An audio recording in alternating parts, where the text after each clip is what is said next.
February 21st, 2022. Be a Dorcas. By Marionne. At Joppa there was a certain disciple named Tabitha, which is translated Dorcas. This woman was full of good works and charitable deeds which she did. But it happened in those days that she became sick and died. When they had washed her, they laid her in an upper room. And since Lydda was near Joppa, and the disciples had heard that Peter was there, they sent 2 men to him, imploring him not to delay in coming to them. Then Peter arose and went with them. When he had come, they brought him to the upper room. And all the widows stood by him weeping, showing the tunics and garments which Dorcas had made while she was with them. But Peter put them all out, and knelt down and prayed. And turning to the body he said, "Tabitha, arise." And she opened her eyes, and when she saw Peter she sat up.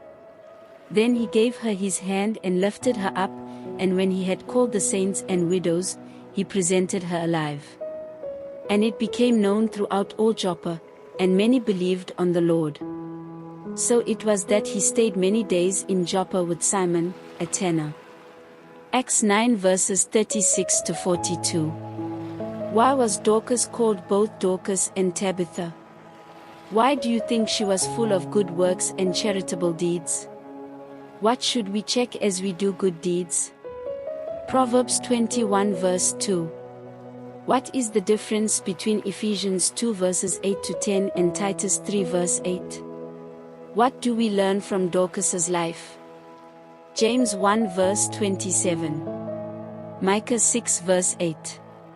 What is the difference between being a Christian, John 1 verse 12, John 3 verse 16, John 6 verse 37, and a disciple, 1 Peter 2 verse 21, Luke 10 verse 39, John 20 verse 28, Matthew 11 verses 28 to 30?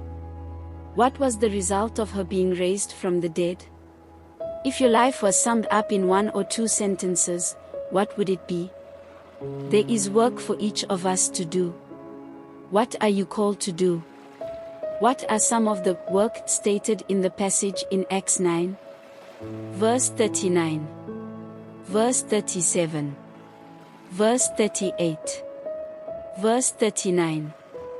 How is the power of God evidenced in this passage? Verse 40. Verses 40 to 41. Verse 42. What do we learn about how the body of Christ functions? 1 Corinthians 12 verses 25 to 26. May the good Lord bless and use us for His glory. We say, yes.